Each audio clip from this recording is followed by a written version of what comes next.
De plus en plus utilisé en ce moment par le chef du Kremlin, Vladimir Poutine, terroriste. Il s'est exprimé depuis un sommet sur l'énergie en présentiel cette fois et il revient à la fois sur l'explosion du pont de Crimée mais sur les attaques qui sont survenues sur les gazoducs Nord Stream 1 et 2. Écoutons-le. Merci beaucoup. Je vous en prie, installez-vous. Bonjour, chers amis, mesdames et messieurs. Je salue les participants et les invités de la Semaine russe de l'énergie.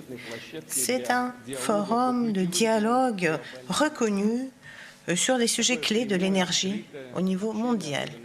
Cette communication ouverte et directe est plus que jamais nécessaire aujourd'hui, puisque la tech et l'économie mondiale en général vivent des temps de crise aiguë liés à une instabilité des prix des ressources énergétiques et au déséquilibre entre l'offre et la demande, ainsi qu'à une activité tout à fait explosive de certains acteurs du marché qui ne se fondent que leurs propres ambitions géopolitiques, ce qui mène à une discrimination pure et simple sur le marché. Et quand ils n'arrivent pas à obtenir cette discrimination, ils détruisent purement et simplement les infrastructures de leurs concurrents. Et je parle là du sabotage intervenu au niveau des gazoducs Nord Stream 1 et 2. Bien entendu, il s'agit d'un acte de terrorisme international qui met en péril la sécurité énergétique d'un continent tout entier. Il s'agit de détruire et débloquer des sources d'une énergie peu chère.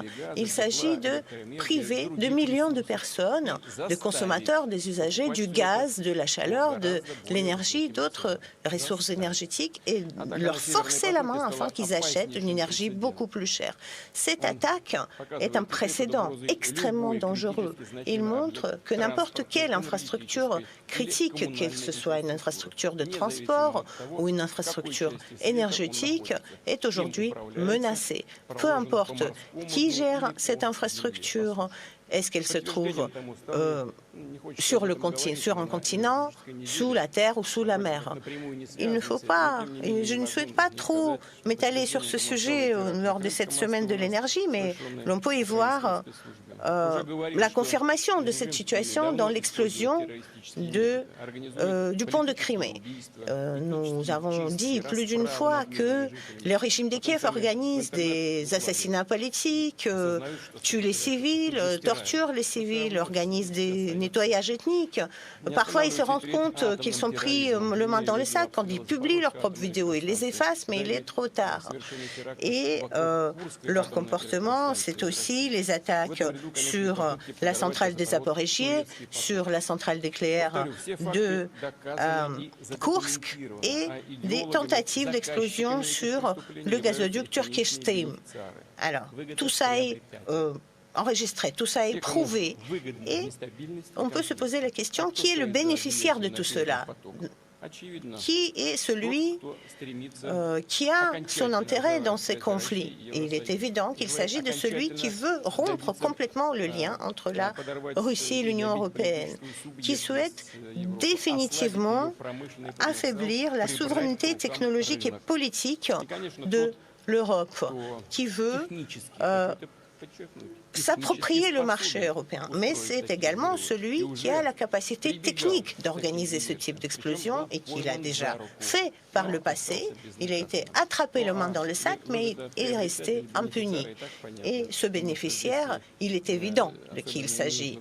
Je pense qu'il n'est pas nécessaire que je le dise ici, puisque la signification géopolitique des gazoducs restants augmente. Ce sont des gazoducs qui traversent le territoire polonais, le territoire ukrainien.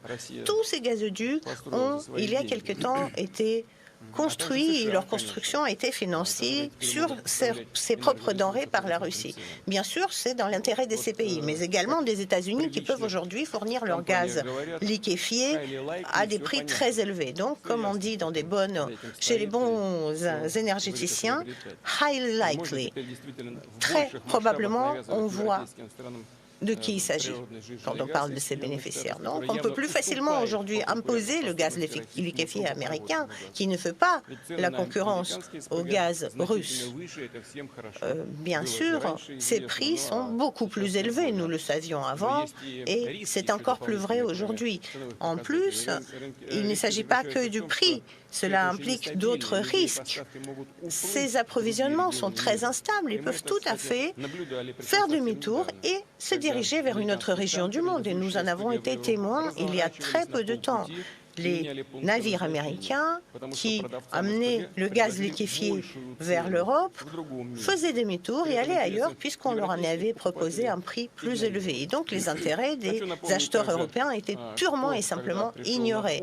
Et je voudrais vous rappeler qui, à l'époque, a accouru, qui a aidé l'Europe, qui a fourni du gaz pour compenser cette défection américaine. Eh bien, c'était la Russie. Et pourtant, ceux qui sont au pouvoir dans ces pays ne s'en souviennent pas, mettent en doute notre fiabilité. Pourtant, ce n'est pas nous qui refusons les approvisionnements. Nous respectons scrupuleusement nos obligations contractuelles. Nous fournissons dans leur ensemble les volumes prévus par nos contrats. Si quelqu'un ne veut pas acheter notre gaz, c'est une décision qui lui appartient. J'ai déjà mentionné plus d'une fois que les deux gazoducs Nord Stream n'ont aucun fondement politique. C'est un projet purement commercial où prennent part à part égale des sociétés russes et des sociétés européennes. Et donc, c'est à ces deux partenaires qu'appartient la décision collective sur le destin de ces deux gazoducs. Je peux dire qu'il est possible, bien entendu, de réparer ces gazoducs qui passent au fond de la mer Baltique. Mais ça n'aura du sens que s'il y a un intérêt économique à leur exploitation et que si l'on peut garantir la sécurité de ces gazoducs. Donc, si avec les Européens, nous décidons de rétablir les fournitures, nous pouvons le faire sur une des branches de Nord Stream 2 qui aurait survécu. Je dis aurait puisque malheureusement nos experts ne sont pas admis sur le terrain pour examiner cette branche.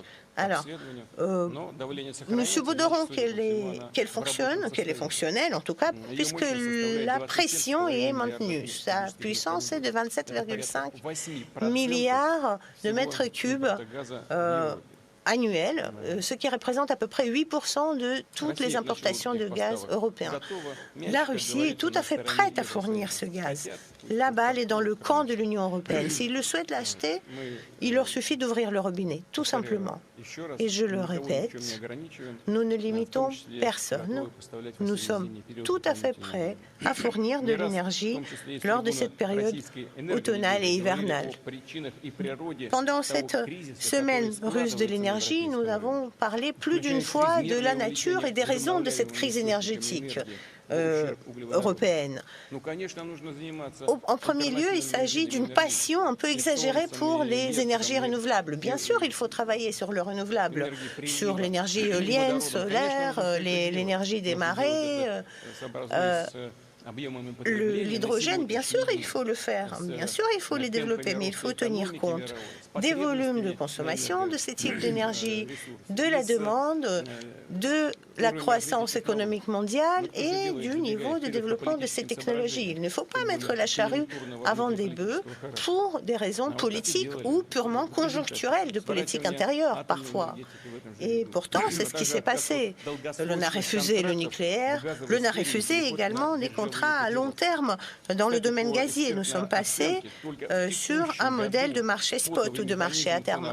Et donc, selon les pronostics économiques, l'Europe perdra cette année plus de 300 milliards d'euros à cause de ce passage au marché spot. Ce sont près des 2% du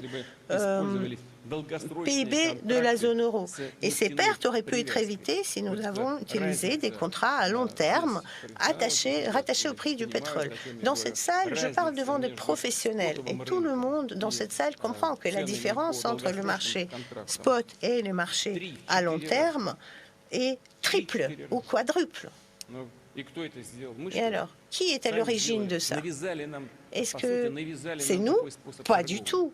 Cette méthode de commerce nous a été importée. Gazprom a été forcé à rattacher ses prix au prix du marché spot. Et aujourd'hui, l'on s'en plaint. Mais bien, ça n'est pas de notre faute.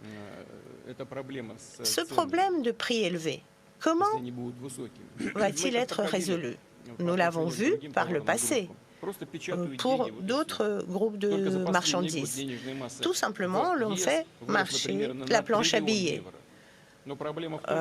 Et cette planche à billets fonctionne. L'Union européenne a plus de 300 milliards d'euros de plus qui tournent. Alors, et qu'est-ce qui va se passer? Il va se passer la même chose que pour l'alimentation. L'Europe, avec ses billets fraîchement imprimés, va rafler les ressources énergétiques. Et donc, les pays les plus vulnérables, les pays pauvres, devront payer ce prix fort pour l'énergie. Ce qui se vend aujourd'hui sur le marché européen est vendu au prix triple, comme je l'ai déjà dit. Et donc, cela stimule l'inflation qui est aujourd'hui à 10% en Europe. Et les simples citoyens européens en souffrent. Leur facture énergétique a pratiquement triplé. Comme au Moyen-Âge, la population accumule du bois pour l'hiver. Et où est la faute de la Russie ici? Non, on nous met sur le dos sa propre faute, ses propres erreurs. C'est leur faute, je leur ai dit. Et il ne s'agit pas de notre opération militaire spéciale ou qui se passe en Ukraine ou au Donbass. Non, pas du tout. Voilà, on vient d'écouter en direct Vladimir Poutine, le maître du Kremlin à nouveau, mais très explicite cette fois. Xavier qui s'est lancé dans un j'accuse, et derrière le j'accuse, les États-Unis. Oui, et puis ça tombe bien puisqu'il est à un forum de l'énergie, il parle à des gens qui s'y connaissent en énergie, et il explique tout simplement que si le Nord Stream, le gazoduc Nord Stream a été saboté, c'est pour permettre à des concurrents de la Russie de vendre leur gaz. Il cite jamais les États-Unis d'ailleurs, il est resté extrêmement prudent, il a dit devant l'assistance que c'était pas la peine de lire en fait. Le terrorisme international. Tout le monde a compris, c'est du terrorisme, et les terroristes, là, ils désignent clairement les États-Unis de Joe Biden. Alors si on suit le raisonnement de Poutine, Joe Biden a fait ça parce que le gaz acheminé par le gazoduc russe entre la Russie et l'Allemagne est beaucoup moins cher que le gaz de pétrole liquéfié américain, et que maintenant que la Russie ne peut plus livrer son gaz, eh bien les États-Unis, pour reprendre ce qu'il a pensé, pas ces mots, mais ce qu'il a pensé, vont s'en mettre plein les poches. Or, il faut quand même savoir que la Russie ne livrait déjà quasiment plus de gaz à l'Europe, qu'elle avait fermé les vannes sous des prétextes fallacieux, justement de vannes endommagées à réparer, qui n'étaient jamais réparées, qui n'étaient jamais récupérées. Il y a eu beaucoup de problèmes de douane. En fait, c'est des problèmes de douane qui étaient russes, qui ne venaient pas d'autre part. Donc, il met vraiment la balle dans le camp américain. Alors, il va même plus loin, c'est-à-dire que maintenant, il prétexte tout ce qui s'est passé sur le terrain et une partie de cet engagement en Ukraine en disant que aujourd'hui, les États-Unis, autant les nommer, c'est un peu un coin entre l'Europe et entre la Russie. C'est-à-dire que, visiblement, les États-Unis veulent diviser, veulent séparer la Russie et l'Europe. C'est ce qu'elle regrette. Oui, c'est intéressant. C'est d'une manière générale, on voit que sur un fond de vérité, on construit un mensonge, et à partir de ce mensonge, comme on avec le construit pétrole une vérité. Au Moyen-Orient. Exactement. C'est exactement pareil. C'est exactement la même chose. C'est un système totalitaire, mais enfin, d'une manière générale, c'est un système politique de nier la réalité et de la retourner contre son adversaire. Voilà. Donc, il suit sa propre sémantique, il développe son discours. En désignant les États-Unis comme étant le principal perturbateur et sa capacité à vouloir séparer l'Europe de la Russie, il ne parle pas de la Chine, entre parenthèses, et donc voilà, il est véritablement dans son rôle. Il le fait plutôt bien. Moi, je trouve que c'est quelqu'un quand même dont il faut énormément prendre en compte, et à la fois son intelligence et son calcul politique. Il ne faut jamais sous-estimer ses adversaires. C'est un adversaire de poids, c'est un adversaire intelligent. Il faut faire très attention. On est au début d'une crise. Et on n'est qu'au début, me semble-t-il. On y revient dans quelques instants. On sera avec Jean-Éric Branin qui nous a rejoint. Le colonel Pierre de Jonc aussi devrait nous rejoindre dans quelques instants. On va continuer de décrypter ce j'accuse de Vladimir Poutine qui désigne les États-Unis. Les États-Unis qui voudraient, selon le président russe, séparer la Russie et l'Europe. Visiblement, il y a un regain vers l'Europe. C'est l'inverse qu'il voudrait faire.